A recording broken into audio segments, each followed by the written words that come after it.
guys, my other menu for today. Ba, menu talaga.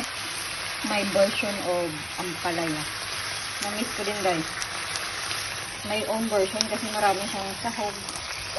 May tofu, may basta tofu at kung ano-ano pa, basta meat ah. Tapos yung egg after na. Diba? Puro yung ampalaya dito guys, hindi mapait. Kasi kumain ako kagabi ng fresh. Hindi siya mapait. Pero okay lang.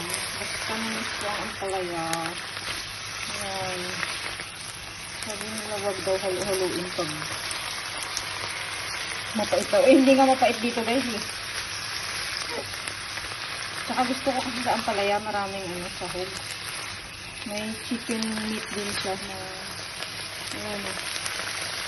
hiniwa ako kahapon.